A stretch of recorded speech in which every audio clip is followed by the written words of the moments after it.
नमस्कार। आज मैं आपके सामने एक टॉपिक यहाँ पर डिस्कस करने जा रहा हूँ। भारत में दक्षिण पश्चिम मानसून की क्रिया विधि। आइए इसको समझने का हम प्रयास करते हैं।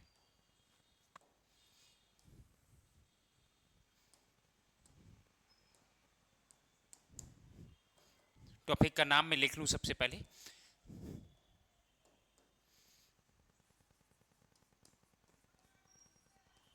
भारत में दक्षिण पश्चिम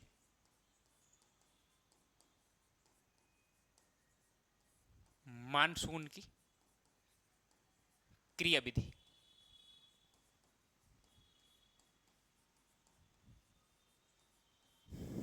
सर ये हमारा टॉपिक हो गया। हमको आज इसको समझने का प्रयास कर रहे हैं। हम इसको समझने के लिए हमको क्या करना होगा? सबसे पहले स्थिति भारत की हमको पता होना चाहिए। दो बात, क्या भारत की स्थिति पता होना चाहिए। स्थिति मैं पता कर लेता हूं भारत की को। जैसे मानचित्र मैं बनाऊंगा यहाँ पर किसका, इंडिया का। इंडिया का इस वाले भाग का, कुछ एशिया वाले भाग का मैंने क्या बना लिया, ये मानचित्र मैंने आपके सामने ये बना लिया। ठीक, इससे हम स्थिति जान लेंगे कि हिंद महासागर कहाँ पर है, भारत की स्थिति कहाँ पर है। चलो हम थोड़ा सा इधर की साइड और इसको बनाएंगे।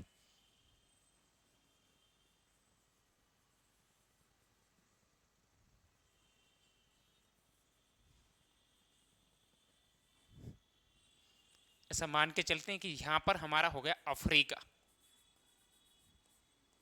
अफ्रीका महाद्वीप ये रहा। हम समझ रहे हैं सर कि ये होगा इधर एशिया महाद्वीप। यहाँ पर है, ये मान लिया अपन ने, यहाँ पर लिख लिया एशिया। ऊपर इंडिया के कई सारे देश हैं अपने इधर, और हमने यहाँ पर लिख लिया कि सर ये वाला देश है भारत। यहाँ पर दक्षिण पश्चिम मानसून कैसे आ रहा है, हम उसी को समझने का प्रयास कर रहे हैं। हम ये बात को जानते हैं कि भारत के मध्य से होकर निकल रही है कर्क रेखा। भारत के मध्य से होकर निकलती है कर्क रेखा। 23.5 डिग्री उत्तरी अक्षांश को हम कहते हैं कर्क रेखा। ये भारत के मध्य से होकर निकलती है। इस बात को यहां पर जाने हम फिर जानते हैं कि ऑस्ट्रेलिया महाद्वीप के यहां से निकल रही है, ये है मकर रेखा। इस लाइन को यहां पर देखा कि सर दक्षिण में भूमध्य रेखा से दक्षिण में 23.5 डिग्री दक्षिणी अक्षांश रेखा को हम कहते हैं मकर रेखा। ये हमारी मकर रेखा 23.5 डिग्री साउथ। ठीक, ये मकर रेखा है।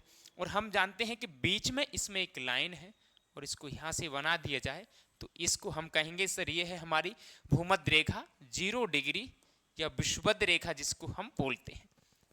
ठीक, भूमध्य रेखा। स्थिति हम पहले जान लिए, और ये यहां पर है हिंद महासागर। ये किसकी स्थिति है, तो हिंद महासागर की स्थिति ये रहा, इंडियन ओशियन,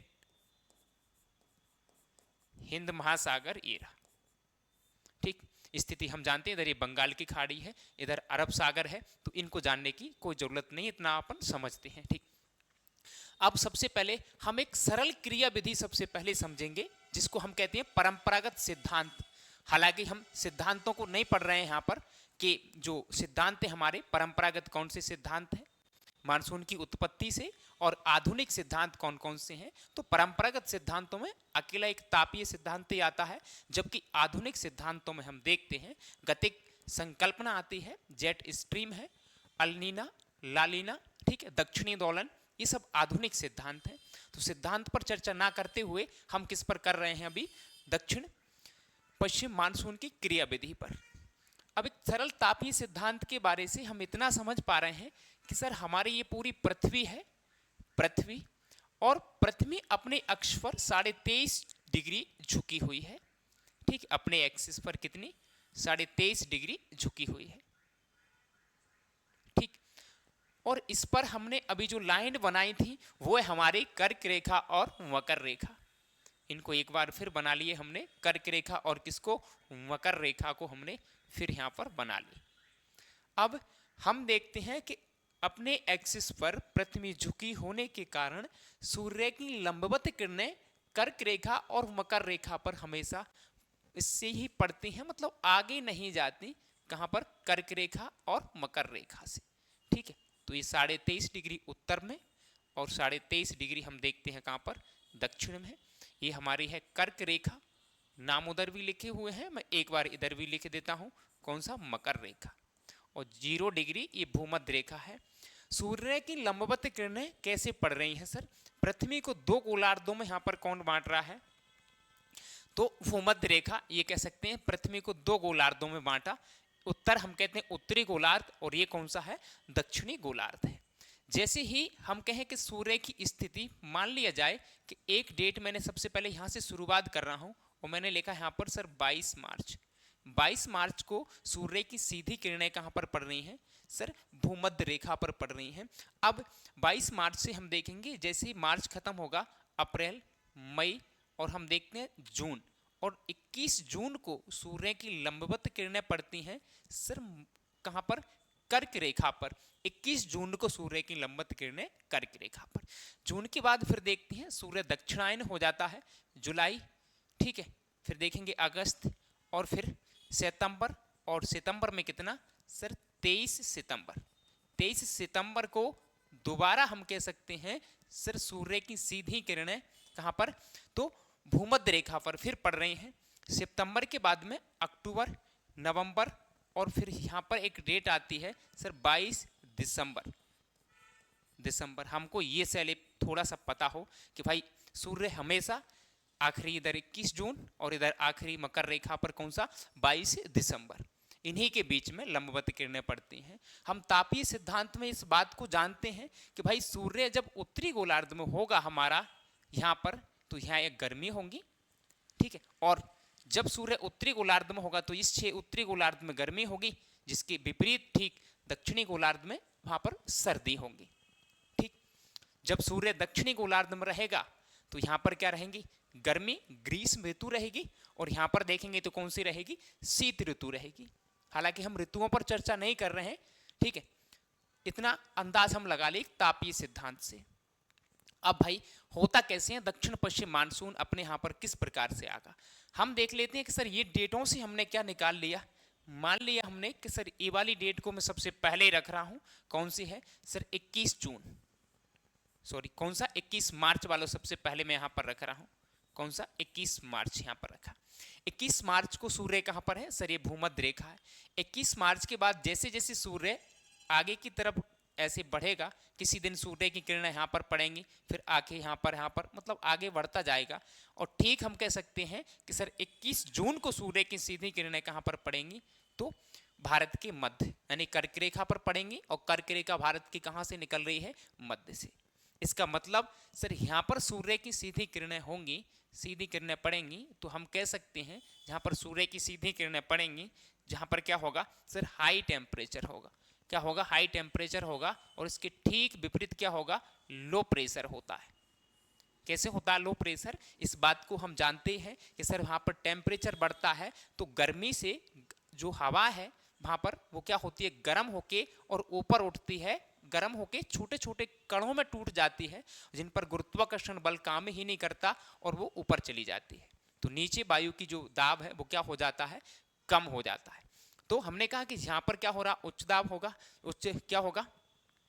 हाई टेम्परेचर होगा और लो प्रेशर होगा। उच्च वायु दाब ये वाले क्षेत्र में होगा, या इसके ठीक विपरीत कहां पर?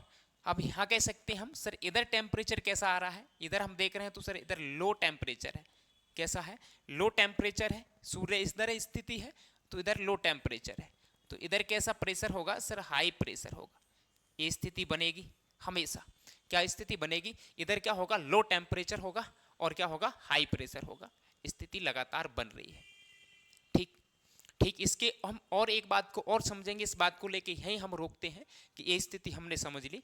अब इस ग्लोब पर आके देखेंगे तो क्या समझते हैं कि सर यहाँ पर वायु दाब पेटी है अपनी, कौन सी है सर? ये भूमध्य रेखा के कहाँ पर? भूमध्य रेखा के पास में कह सकते हैं हम। यहाँ पर इधर अब मैं आऊँ यहाँ पर 8-10 डिग्री अक्षांश और लेके आऊं तो यहाँ पर एक पेटी बनेगी वायुदाब पेटी। इस पेटी को हम कहते हैं निम्न वायुदाब पेटी।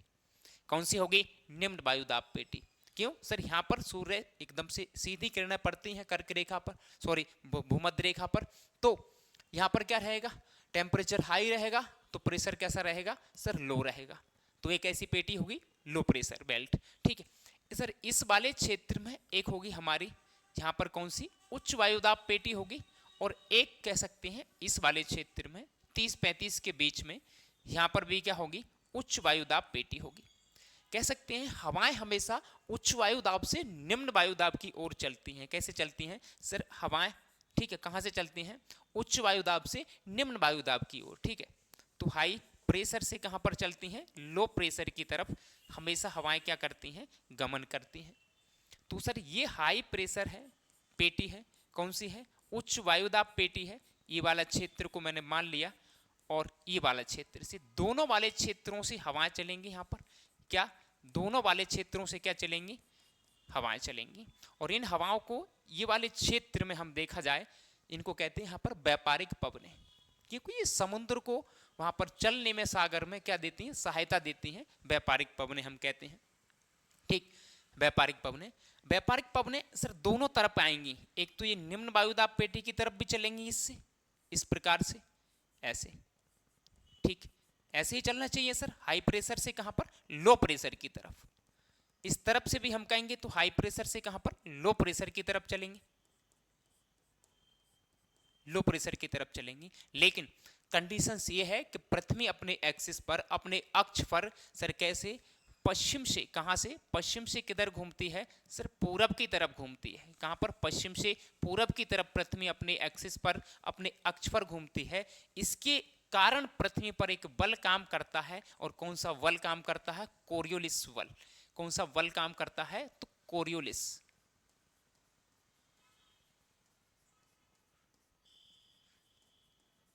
कोरियोलिस बल। कोरियोलिस बल के कारण हवाएं, ये उत्तरी गोलार्ध है और ये दक्षिणी गोलार्ध है। उत्तरी गोलार्ध में हवाएं हमेशा कहां पर? उत्तरी गोलार्ध से अगर कोई हवाएं इस प्रकार से आती हैं तो अपने कहां पर मुड़ेंगी सर? इसका राइट साइड ये होगा और लेफ्ट ये होगा, तो कहां पर मुड़ेंगी? Right side मुड़ेंगी। और दक्षिणी गोलार्ध से मान लिया जाए, जो अभी बनाया है अपन ने हवा की एक डायरेक्शन ऐसी, तो दक्षिणी गोलार्ध में हवाएं कहां पर मुड़ेंगी? ठीक है सर, ये मुड़ेंगी अपने कहां पर? Left side. तो सर इनका राइट इस साइड होगा और इनका लेफ्ट इस साइड होगा, तो ये कहां पर मुड़ेंगी? अपने लेफ्ट साइड। तो हम जो सीधी लेके बनाए थे सर, इस प्रकार से व्यापारिक पवन ना चलते हुए एक कोरियोलिस बल के कारण कैसे मुड़ जाएंगी? उत्तरी गोलार्ध में अपने कहां पर? राइट साइड, और दक्षिणी गोलार्ध में कहां पर मुड़ जाएंगे? अपने लेफ्ट साइड। तो अब देखो इनको, क्या सर इस तरीके से बनेगा फिर ये? या कहें तो हवाएं ये सीधी जो थी अपनी व्यापारिक पवनें, तो किस प्रकार से? क्या सर ऐसे चलेंगी व्यापारिक पवनें? अपने कहां पर मुड़ रही है ये? इनकी ये कौन सी साइड है? Left side. कहां पर चलेंगी? अपने लेफ्ट साइड मुड़ के चलेंगे। हमने इतनी बना ली। सर क्यों चल रही है इस वाले एरिया से? यहां पर हम देख रहे हैं कि मान लिया अपने 21 मार्च को लिए थे यहां पर, और मैंने लिख लिया इधर कौन सा? सूर्य की स्थिति हो गई 21 जून को, यहां पर सूर्य आ गया है। ठीक, अब यहां तक आ गई हवाएं अपनी। ये है भूमध्य रेखा। जैसे ही व्यापारिक पवनें हैं भूमध्य रेखा को अगर क्रॉस करेंगी, पहली बात तो सर ये है कि क्रॉस करेंगे क्यों? इसलिए करेंगी क्योंकि हमारे यहाँ जो सूर्य की स्थिति है वो और उत्तर की तरफ खिसक गया, इसलिए इस क्षेत्र में क्या बन गया है? इस क्षेत्र में हाई टेम्परेचर की वजह से लो प्रेशर बन गया है एकदम से। ठीक, अब लो प्रेशर इसको, इन हवाओं को, हाई प्रेशर वाली हवाओं को अपनी ओर खींच लेगा, और ये कहा भूमध्य रेखा को, ये भूमध्य रेखा को क्या करेंगी? पार होंगी। और भूमध्य रेखा को पार करेंगे तो ये किस गोलार्ध में एंट्री कर गई हैं सर? ये उत्तरी गोलार्ध में एंट्री कर गई हैं, इसलिए ये अपने कहां पर मुड़ेंगी? उत्तरी गोलार्ध में हमारे अपने कहां पर मुड़ेंगी सर? Right side. और इनका राइट किधर था सर? ये था, इसलिए हमने इनको इधर मोड़ दिया है। कहां पर मोड़ दिया? इस तरफ मोड़ दिया है। ठीक है, और आगे चल के ये जाएंगी हवाएं, और इंडिया से सबसे पहले क्या करेंगे? बरसात करेंगी। हम बरसात करने से पहले अब ये देखेंगे सर, पूरा हिंद महासागर के ऊपर से जो मैंने क्या व्यापारिक पवनों को निकाला है, ये व्यापारिक पवनें क्या करेंगी? हिंद महासागर से क्या ले लेंगे, नमी ग्रहण कर लेंगे। क्या कर लेंगे, नमी ग्रहण कर लेंगे। और आगे चल के ये भारत में जाके सबसे पहले यहाँ पर पश्चिमी घाट पर्वत है, और पश्चिमी घाट पर्वत से जाके टकराएंगी और वहां पर क्या करेंगे, बरसात करेंगी। हम इस क्रिया विधि को आगे अब अकेला क्या इंडिया का एक मानचित्र लेके और किस प्रकार से इंडिया में जो एंट्री करेंगी और कहाँ कहाँ पर सबसे पहले ये जाएंगी अपनी दक्षिण पश्चिम मानसून। हम इतना समझे कि कहाँ से इसकी उत्पत्ति हो रही है। ये तापीय सिद्धांत, इसमें हम देखते हैं कि और कौन कौन सहायता इसमें करेगा। जैसे कि हम देखते हैं जेट स्ट्रीम हमारे उत्तर भारत में, उत्तर भारत का है तो शिवालिक के उत्तर में हमारा तिब्बत, थार का मरुस्थल और हिमालय, ठीक है। तो वहां से देख सकते हैं गर्म होके जो हवाएं ऊपर उठती हैं जेट स्ट्रीम के सहारे से आके, वो भी दक्षिण में 15 से 20 डिग्री अक्षांश पर आकर उतरती हैं। वो इन हवाओं को क्या करती हैं, सहायता करती हैं। इस प्रकार से ऐसे ऊपर से उठ के आएंगी और फिर इस प्रकार से यहाँ पर ठंडी होकर बैठेंगी और जो हवाएं इस तरफ जा रही थी इनको क्या करेंगी, सपोर्ट करेंगी। सिद्धांत में उसको पढ़ेंगे हम, ठीक है। चलो हम एक और समझने का प्रयास ये करेंगे कि इंडिया में कैसे आ रहे हैं। सबसे पहले हमने क्या देख लिया था, अभी इंडिया को एक बार देखें।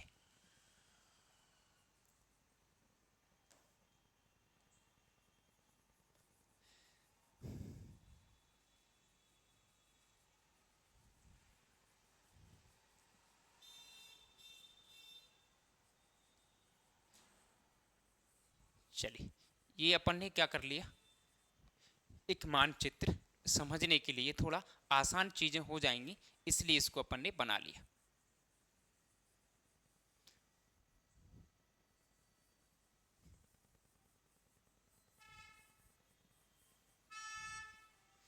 मानचित्र को बना लिए, साथ ही में अब 2-3 बातों को मैं यहां पर लिखूं। ये मान लिया नीचे सर ये कौन सी हमारी है, तो भूमध्य रेखा। ये है हमारी लाइन भूमध्य रेखा,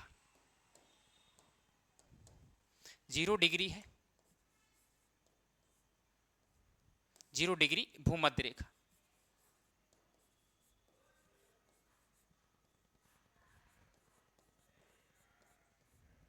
ठीक है, हम देख रहे थे कि भूमध्य रेखा पर एक समय है, और समय कौन सा है, 21 मार्च।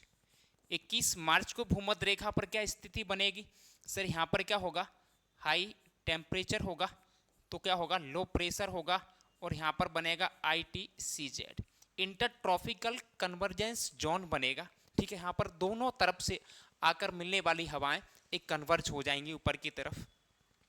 जैसे जैसे हम क्या देख रहे थे सर, आगे अब 21 मार्च की बात है, 21 मार्च के बाद देखते हैं कि यहाँ पर भारत की स्थिति कितनी है। जस्ट भारत की दक्षिणी जो क्षेत्र है या दक्षिणी जो 8 डिग्री पर है, हम तमिलनाडु में उसको देखते हैं। कहाँ पर, तमिलनाडु में कितने पर है ये सर, 8 डिग्री पर है तमिलनाडु में। कितनी, 8 डिग्री। ठीक, ये कहाँ पर है, तमिलनाडु में। जस्ट 1 महीने के बाद मार्च से कहें तो अप्रैल में सूर्य कहाँ पर पहुंच जाएगा, अप्रैल में सूर्य की लंबवत किरणें 8 डिग्री के आसपास पड़ेंगी।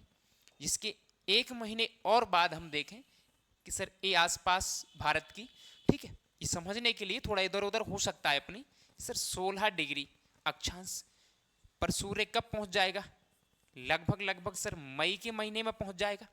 ठीक, इसके बाद आगे एक और देखा जाए कि सर हमारी एक लाइन ये है जिसको हम 23.5 डिग्री या कह सकते हैं हम 8 का अंतर लेके चल रहे हैं। सर 8, ये थोड़ा सा ये कम दिख रहा है, इसके बीच में गैप 8, ये 8 के बाद में 16, 16 के बाद में आएगा 24। तो मैं 24 ना लिख के इसको 23.5 लिख दूं तो समझने में आसानी होगी। और 23.5 को हम जानते भी हैं सर, ये किसकी बात कर रहे हैं, तो कर्क रेखा की।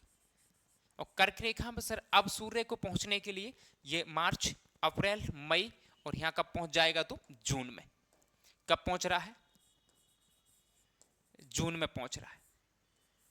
जैसे ही यहां पर जून में पहुंचेगा, अब साथ साथ में जहां पर टेम्परेचर ज्यादा होगा वहां पर निम्न वायुदाब का एक केंद्र इसके साथ बनेगा। कैसे सर, एक निम्न वायुदाब का केंद्र कहां पर बनेगा, जैसे मान के आप चलो कि सर इस वाला क्षेत्र है तो एक निम्न वायुदाब का केंद्र यहां पर बनना होगा। इस प्रकार से जब सूर्य 8 डिग्री मतलब तमिलनाडु के आसपास है अपना, तब एक निम्न वायुदाब का केंद्र मतलब ITCZ हमारा यहां पर बन रहा है। जब सूर्य 16 डिग्री पर सीधी सीधी लंबवत किरणें इसकी पड़ रही हैं, कहां पर 16 डिग्री पर, तब सूर्य का तापमान सबसे ज्यादा यहां पर पड़ रहा है, थोड़ा सा आगे उससे, और ये क्या बन रहा है हमारा ITCZ। मैं एक हाथ के बारे में यहां पर लिखूं कि ये क्या है हमारा ITCZ, ये बन रहा है इंटरट्रॉपिकल कन्वर्जेंस जोन हमारा ये चल रहा है। इसके बाद सूर्य हमारा कहां पर सर लंबवत किरणें इसकी पड़ रही हैं कहां पर कर्क रेखा पर, तब कह सकते हैं कि जो निम्न वायुदाब का केंद्र है वो कहां पर विकसित हो गया सबसे ज्यादा, सर पूरा ये कहां पर शिवालिक, और कह सकते हैं थार मरुस्थल, थार मरुस्थल के बाद ये कहां पर पाकिस्तान में। तो मूलतः अभी कहां पर हो गया, हमने कहा सर यहां पर हो गया ITCZ, ये पूरा ITCZ ही है। निम्न वायुदाब का केंद्र कहां पर विकसित हो गया सबसे ज्यादा, सर इस वाले एरिया में सबसे ज्यादा होगा, यहां पर कह सकते हैं ITCZ। इस प्रकार से चल रहा है और ये यहां पर केंद्र बन गया, इसका मेन सेंटर, सबसे कम निम्न वायुदाब का केंद्र यहां पर बना। वही क्रिया विधि हम इसको देख रहे थे कि अब क्या होगा, ठीक जैसे यहां से कुछ आ रही थी क्या सर ये व्यापारिक पवनें, और व्यापारिक पवनें इस प्रकार से कहां से क्रॉस करेंगी, ठीक इनको ये इसके नीचे, पहले इसके नीचे तो इस हिसाब से रहेंगी क्योंकि ये अपनी कौन सी है सर भूमध्य रेखा, भूमध्य रेखा के नीचे ये अपने कहां पर मुड़ेंगी, तो अपने बाएं मुड़ेंगे, भूमध्य रेखा को क्रॉस करके बनाएंगे तब बिल्कुल सही रहेगा। अपने कहां पर मुड़ेंगे ये, तो अपने राइट साइड। और ये भारत में इनकी जो एंट्री हो रही है ये किस दिशा से हो रही है, तो ये जिनकी दिशा है ये इसी दिशा को कहते हैं सर हमारे भारत की जो दिशा है, जो यहाँ पर व्यापारिक पवनें आ रही हैं ये कहाँ से आ रही हैं, तो दक्षिण पश्चिम से इनकी एंट्री कहाँ से हो रही है, दक्षिण पश्चिम से इनकी क्या हो रही है एंट्री हो रही है, ठीक है। इसलिए हमने इसको कहा दक्षिण पश्चिम मानसून। सबसे पहले आके कहाँ पर केरल में, और हमारे कहाँ पर अंडमान निकोबार में। अब कहाँ कहाँ से किस प्रकार से दो शाखाओं में कैसे बटेगा ये हम इसको और देखने वाले हैं, कहाँ से किस प्रकार से दो शाखाओं में किस प्रकार से भारत में वर्षा होगी, किस किस क्षेत्र में, उनको हम समझने वाले हैं, ठीक। जैसे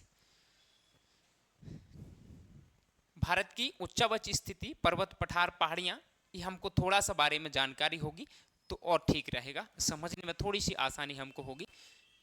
जैसे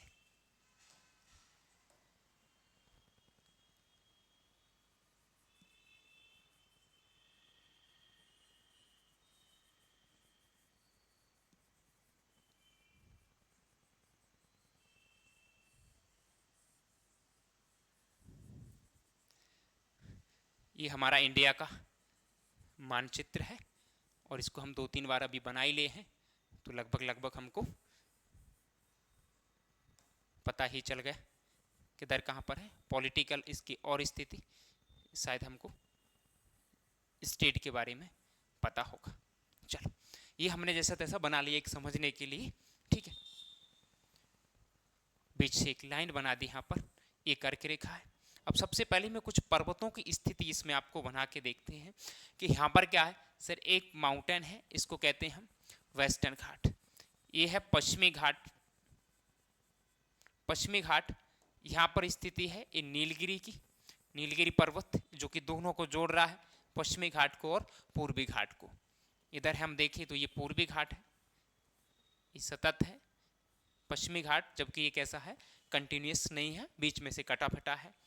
हम इधर देखते हैं कि इंडिया के कहाँ पर इस वाले क्षेत्र में पूरा एक पर्वत है, इसको हम कहते हैं हिमालय पर्वत। कौन सा हिमालय पर्वत, और हिमालय की ये जो मैं रेंज बना दिया ये हो गई कौन सा ग्रेटर हिमालय।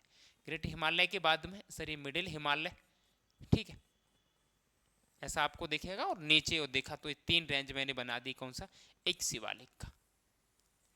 ये अपन को समझ में आ गया कि भाई उत्तर कौन है, एक पर्वत है हिमालय।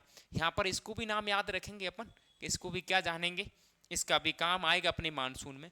जैसे इसके बाद हम एक मानसून और पर्वत और देखें माउंटेन, इसका नाम है यहाँ पर विंध्याचल पर्वत। कौन सा है यहां पर एक पर्वत है विंध्याचल पर्वत, विंध्याचल हो सकता है अपन नाम भी लिखें अभी, ठीक है।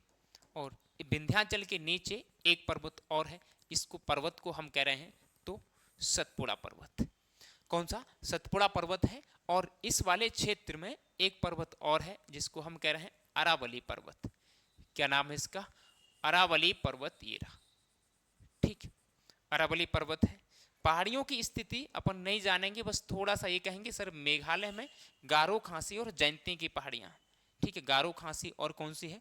जयंती की पहाड़ियां हैं। अब इसके बाद हम इनके नाम थोड़ा सा लिख लें कि सर ये है हिमालय, हिमालय पर्वत है। हिमालय के बारे में बस इतना ही लिखा, हिमालय पर्वत। हिमालय पर्वत की दक्षिणी मोड़ है कहां पर? म्यांमार में है, और म्यांमार में इसको अराकान, अराकान योमा पर्वत, अराकान योमा पर्वत के नाम से हम इसको जानते हैं। कहां पर? म्यांमार में। साथ में सबसे पहले हम ये भी देख लेते हैं इसमें कि सर इस तरफ तो है बंगाल की खाड़ी, बंगाल की खाड़ी, और ये हमारा अरब सागर, अरब सागर। हम कहां तक आ गए थे इससे पहले समझ के? सर इस बात को समझ के आ गए थे हम कि सर ये भूमध्य रेखा है, और भूमध्य रेखा को व्यापारिक पवनें हिंद महासागर से नमी ग्रहण करके, और हिंद महासागर में से नमी ग्रहण करके भूमध्य रेखा को पार करके पहले इस डायरेक्शन में जा रही थी, ये अपने कहां पर? कोरियोलिस वल के कारण कहां पर? अपने लेफ्ट साइड। अब जैसे ही इसको क्रॉस करेंगे तो कहां पर मुड़ेंगे? अपने राइट साइड। और राइट साइड आके सबसे पहले कहां पर? सर इस प्रकार से हिट करेंगे, और कहां पर? ये सर केरल में सबसे पहले आके टकराएंगी। कहां पर? केरल में। और जो केरल में आके टकराएंगी, ये कोस्ट है, यहाँ पर एक तट है अपना, और इस तट को कहते हैं मालाबार तट। यहाँ पर एक तट है, मालाबार तट से आके सबसे पहले टकराएंगे। कह सकते हैं जून के फर्स्ट सप्ताह में आके यहाँ पर टकरा जाएंगे, ठीक है। आगे ये आगे इस प्रकार से बढ़ेंगे, ठीक है, और ये आगे इस प्रकार से बढ़ेंगे। सर पूरा पश्चिमी जो घाट है, पश्चिमी घाट के पश्चिमी ढलान पर 250 सेंटीमीटर से अधिक वर्षा होगी। कहां पर? पश्चिमी घाट के पश्चिमी ढलान पर ये हवाओं के द्वारा वर्षा यहां पर हो रही है, ठीक है। ये नमी कहां से ग्रहण की है इन्होंने? तो हिंद महासागर से। सर इसी के साथ में कुछ हवाएं ऐसे इसके कोरियोलिस वल का ये क्या करेंगी? उल्लंघन करेंगी, और इसके साथ साथ चलेंगी पश्चिमी घाट के, और आगे चल को एक इनको नदी मुहाना मिलेगा, और यहाँ से एक नदी मुहाना है, उस नदी मुहाने का नाम है ताप्ती नदी मुहाना। एक कौन सा नदी मुहाना है? ताप्ती नदी का मुहाना है। सतपुड़ा पर्वत की कहां पर है? दक्षिण में। और यहां पर एक पहाड़ी है, और इस पहाड़ी का नाम है यहां पर महादेव। महादेव तक इस वाली हवाओं से यहां पर क्या होगी? वर्षा होगी। कहां पर? महादेव की पहाड़ी तक। हम देख पा रहे हैं कि पश्चिमी घाट पर्वत के केवल पश्चिमी ढलानों पर वर्षा हो रही है, इस वाले क्षेत्र में वर्षा नहीं हो पा रही है। कहां पर? यानी कि पश्चिमी घाट पर्वत के पूर्वी ढलानों पर वर्षा नहीं हो पाती। इनको महाराष्ट्र वाला एरिया यहां पर वृष्टि छाया प्रदेश इसको हम कहेंगे। कि किसके वृष्टि छाया प्रदेश में? पश्चिमी घाट के वृष्टि छाया प्रदेश में, ठीक। अब ये दोनों साथ ही चल रही हैं, मैं किसी एक को लेके चल रहा हूं। पहले इनके बारे में अपन देख लेते हैं। तो सर इन्होंने कहां से दस्तक दिया? यहाँ ताप्ती नदी का मुहाना है गुजरात में, वहां से सीधे सीधे ताप्ती नदी के मुहाने से लेके और सतपुड़ा पर्वत के दक्षिणी ढलानों पर सबसे ज्यादा इसने क्या किया? वर्षा किया। ये सतपुड़ा पर्वत है यहाँ पर, और इसका ये कौन सा ढलान है? दक्षिणी ढलान। इन पर सबसे ज्यादा वर्षा कर रही है।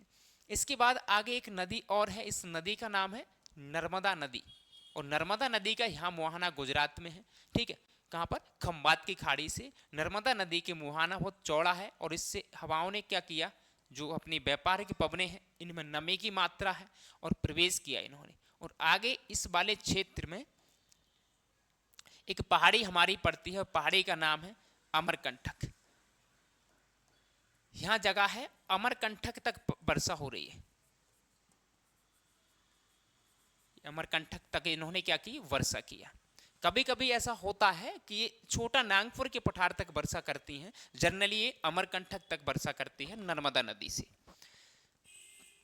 आगे चल के इसी की एक शाखा कहें या फिर मैं सीधी कहूँ, ये हवाएं आगे एक नदी घाटी से और प्रवेश करेंगी, और इस नदी घाटी का नाम है माही नदी। कौन सी है, माही नदी से प्रवेश करेंगी और यहाँ पर वर्षा करेंगी। माही के बाद कहाँ पर, चंबल घाटी में प्रवेश करेंगी, और चंबल घाटी से लेके इधर यहाँ पर एक मैदान मिलेगा उत्तर भारत में हमको, और इस मैदान का नाम है गंगा यमुना का मैदान। इस मैदान को हम कह रहे हैं कौन सा, गंगा यमुना का मैदान। गंगा यमुना का मैदान है, वहां तक इनसे क्या हुई, वर्षा हुई। अब सर क्या यही थी, नहीं, इसके साथ में सर और भी हवाएं हैं, वो चौड़ी राशि में फैलते हुए और इस प्रकार से कुछ एंट्री कर रही हैं। सबसे पहले सर एक गुजरात, और गुजरात का यहाँ पर जो एरिया है इसका नाम है सौराष्ट्र। कहाँ पर, सौराष्ट्र में खूब मात्रा में यहाँ पर वर्षा होगी। सौराष्ट्र में वर्षा हो जाएगी, इनकी नमी कम हो जाएगी, और आगे ये यहाँ पर कच्छ की खाड़ी से नमी फिर ग्रहण करेंगे और आगे आगे बढ़ेंगे। और सबसे पहले ये वाले क्षेत्र में, यानी ये अरावली पर्वत है, और अरावली पर्वत का यहाँ पर एक पीक है, ठीक है, राजस्थान के सिरोही जिले में, ठीक है, माउंट आबू वहां पर एक पर्वत है, या फिर अपन कहें तो गुरु शिखर जो पीक है, वहां पर वर्षा करेंगी। वर्षा करने के बाद में हवाएं इसके पैरेलल निकल जाएंगी, कहीं पर इससे नहीं टकराएंगी, और राजस्थान में क्या नहीं होगी, ये अरावली पर्वत के पश्चिम में क्या नहीं होगी, वर्षा नहीं होगी। जबकि इसके अरावली के पूरब में कुछ मात्रा में इस क्षेत्र से क्या होगी, वर्षा होगी। और आगे चल के हवाएं, ठीक है, यहाँ तक दस्तक देती है, मतलब पंजाब हरियाणा तक देती हैं। इनमें नमी की मात्रा बहुत कम रह जाती है, इसलिए आगे पंजाब हरियाणा में ये अरब सागर की शाखा है। ये कहाँ से होके जा रही है, यही शाखा को हम कहते हैं अरब सागर की शाखा। ये 2-3 ब्रांच में बढ़ जाती है। हम कह सकते हैं एक कौन सी है, तो एक मुंबई शाखा हो जाती है, ठीक है, ये सौराष्ट्र यानी गुजरात की शाखा हो जाती है। इस बड़े वाले क्षेत्र में इससे वर्षा हो रही है। कहाँ कहाँ से देखा हमने, इस वाले क्षेत्र में पूरी वर्षा अरब सागर शाखा से। इन्हीं के साथ में ही हम देखते हैं सर, जस्ट 1 जून की यहाँ आती है, और ये वाली शाखा इधर सबसे पहले कहाँ पर बरसात कर देंगी। इधर हम जानते हैं सर भारत के द्वीप समूह हैं, और द्वीप समूहों का नाम जानते हैं। सबसे पहले कह सकते हैं सर, ये 4 जो आइलैंड हैं इनको कहते हैं हम अंडमान, और 2 हमको यहाँ देखने को मिलती हैं, ये है निकोबार, ठीक है। तो अंडमान निकोबार में वर्षा करती है, अंडमान कहाँ पर, निकोबार में वर्षा करेंगे, ये है निकोबार, और ये हमारा है कौन सा, अंडमान। अंडमान अंडमान निकोबार, तो अंडमान निकोबार में वर्षा करेंगे। करने के बाद ऐसे इस प्रकार से देखा जाए, और जाके किससे टकरा रही है सर ये, तो यहाँ पर एक पर्वत है, इस पर्वत का नाम है अराकान योमा पर्वत। कहाँ पर है अराकान योमा पर्वत, हमारा है म्यांमार में। म्यांमार में इसको बोल रहे हैं हम अराकान योमा पर्वत। अराकान योमा पर्वत से टकरा के और वापस कह सकते हैं कहाँ पर मुड़ेंगी सर, ये विपरीत कह सकते हैं, या कोरियोलिस वल का उल्लंघन करते हुए इस तरफ मुड़ती हैं, और सबसे पहले ऐसे मुड़ेंगी और कहाँ पर एंट्री कर जाएंगी ये सर, मेघालय में। और मेघालय में यहाँ पर क्या, इस क्षेत्र में मतलब 3 पहाड़ी, गारो, खांसी और जयंतिया, 3 पहाड़ियाँ मेघालय में, यहाँ सबसे ज़्यादा बरसात होगी पूरे विश्व की, ठीक है, इस वाले क्षेत्र में ये है। आगे चल के यहाँ बरसात करने के बाद में इधर से हवाएं और आती हैं, और इस सुरमा घाटी से इंटर करती हैं कहाँ पर सर, असम में। यहाँ पर कौन सा स्टेट है हमारा, असम। और असम में इधर है पूरा क्या, हिमालय, हिमालय के शिवालिक वाले क्षेत्र इस पहाड़ियों से टकराती हैं यहाँ पर, ठीक है, डपला, मिरी, आवेर, मिसमीन पहाड़ियों से टकराते हुए, और कोरियोलिस वल या फेरल के नियम का ये उल्लंघन फिर करेंगी, ठीक है। वैसे हम इनको मुड़ना किस तरफ चाहिए सर, राइट साइड, और ये किधर मुड़ रही है सर, अपने लेफ्ट मुड़ रही है। और इस प्रकार से दार्जिलिंग की पहाड़ियों पर बरसात करते हुए, और कहाँ पर ये गंगा के मैदान से होते हुए इस प्रकार से, और आगे आगे जैसे ये बढ़ेंगी, इसी इनमें नमी की मात्रा क्या होती जाएगी, कम। अक्सर नमी की मात्रा है, जैसे ही ये क्या करेंगी, दूरी तय करेंगी, तो नमी की मात्रा कम होती जाएगी। इस प्रकार से यहाँ ज़्यादा इनसे बरसात होगी, इन हवाओं से, और यहाँ पर क्या होगी, कम बरसात होगी, ठीक। अब दूसरी क्या सर, ये तो इधर से एंट्री करा दी, इसके बाद क्या, यहाँ से हम देखते हैं सर इधर से एक नदी है और नदी का नाम है यहाँ से मेघना नदी, यानी कह सकते हैं ब्रह्मपुत्र, मेघना और कौन सी गंगा यानी कि पद्मा, तीन संयुक्त नदियों का यहाँ डेल्टा मिलता है अपन को भारत और बांग्लादेश में, यानी कि बंगाल की खाड़ी के इधर सुंदरबन डेल्टा। और नदी का मुहाना कौन सा है, तो मेघना नदी का मुहाना है आखिरी में। हालांकि मुहाना हम कहेंगे तीनों का है, गंगा, ब्रह्मपुत्र और कौन सी मेघना का। इस गंगा नदी के मुहाने से या ब्रह्मपुत्र नदी या मैं मेघना नदी कहूँ, यहाँ से फिर इंटर करेंगे उत्तर भारत के मैदान से होते हुए ऐसे वर्षा कराते हुए ये आगे बढ़ेंगे। सर इसके बाद में यहाँ पर एक नदी है, इस नदी का नाम है हुगली नदी, हुगली से इंटर करेंगे और आसपास में यहाँ वर्षा करेंगे। इसके बाद में सर ये उड़ीसा में महानदी से हम देखते हैं स्वर्ण रेखा नदी। इन सभी नदी घाटियों से जितनी जितनी आपको नदी घाटी देखने को मिल रही हैं, जैसे कि हाँ ये इसको नदी घाटी से लेकर मैं यहाँ तक लेके आऊँ, और ये कौन सी नदी घाटी होगी, हम जानते हैं कि इस जगह से निकल रही है नदी गोदावरी, गोदावरी नदी घाटी से, गोदावरी नदी घाटी की सहायक नदी घाटियों से आगे वैनगंगा से होते हुए मध्य प्रदेश तक। ठीक है, इधर हम देखते हैं इधर कौन सी, ये इंद्रावती से होते हुए इस क्षेत्र में वर्षा। ठीक है, और भी इसकी नदी घाटियों से ये वर्षा करेगी। ये गोदावरी नदी थी, गोदावरी के जस्ट नीचे हम देखें सर यहाँ हमको मिलेगी कौन सी, कृष्णा नदी घाटी, कृष्णा नदी घाटी से होकर हवाएं एंटर करेंगी। ठीक है, और भारत में जहाँ जहाँ तक नदी घाटी हैं वहाँ तक बरसात करेंगी। कृष्णा के बाद हम देखते हैं तो पेन्नार और कावेरी। अब बच कौन सा क्षेत्र जाता है इन हवाओं से, बच कौन सा क्षेत्र जाता है, सर ये वाला जो क्षेत्र है कौन सा, तमिलनाडु का। यहाँ पर इस समय दक्षिण पश्चिम मानसून से क्या नहीं हो रही है, वर्षा नहीं हो रही है। दक्षिण पश्चिम मानसून से क्या नहीं हो रही है, वर्षा नहीं हो रही है। उसके दो कारण हैं, क्या है, दक्षिण पश्चिम मानसून से तमिलनाडु का यहाँ पर तट अगर पूछा जाता है हमको, तट कौन सा है, तो कोरोमंडल तट है। कोरोमंडल पर वर्षा क्यों नहीं होती, कोरोमंडल तट ये रहा पूरा, कोरोमंडल तटीय है। यहाँ पर दो शाखाएं अपने पास हैं, एक हम कह सकते हैं अरब सागर शाखा और दूसरी कौन सी, बंगाल खाड़ी शाखा। अरब सागर शाखा से वर्षा इसलिए नहीं होती इस एरिया में सर, एक यहाँ पर है इसके वृष्टि छाया प्रदेश में आ जाता है। कहाँ पर, वृष्टि छाया प्रदेश, यानी कि नीलगिरी के उत्तर में और कार्डमम की पहाड़ियाँ, इन्हीं पर वर्षा होती है, इधर वर्षा नहीं हो पाती। अब ये वाली जो हवाएं निकलती हैं, कहाँ से ये वाली शाखा निकलती है, बंगाल खाड़ी की शाखा, इसके पैरेलल होके निकल जाती है। कहाँ से निकल जाती है, पैरेलल, इससे कहीं नहीं टकरा पाती। इसलिए दक्षिण पश्चिम मानसून के समय तमिलनाडु का ये वाला पूरा क्षेत्र कैसा रहता है, सूखा, यहाँ पर वर्षा नहीं होती है। सबसे ज़्यादा वर्षा हम देख सकते हैं कहाँ पर होती है, तो क्वेश्चंस कभी हमारा बहुत सिंपल अगर बनेगा तो ये बन सकता है भाई कि जैसे जैसे ये क्षेत्र आपको दे दिए जाएंगे कि यहाँ पर कोलकाता है, आगे हम देखते हैं यहाँ पर पटना है, पटना के बाद में इलाहाबाद, हमें तीन सिटियों को ले लिया। ठीक है, यहाँ पर लिखने के लिए मैंने इसको कहा कोलकाता, इसके बाद में पटना और फिर कौन सा, इलाहाबाद। हमारी बंगाल खाड़ी की शाखा है या दक्षिण पश्चिम मानसून की बंगाल खाड़ी की शाखा। जैसे जैसे ये किधर है सर, ये है हमारा पूर्वी भारत, और ये कौन सा, पश्चिमी। पूरब से पश्चिम की तरफ बढ़ेंगे ये तो वर्षा की मात्रा में लगातार कमी आती है। जैसे हम देखते हैं तो कोलकाता में ज़्यादा वर्षा होगी, इसके बाद देखते हैं पटना में कम वर्षा होगी, पटना में भाई 105 सेंटीमीटर, तो इलाहाबाद में कितनी, या प्रयागराज में 75 सेंटीमीटर वर्षा होती है।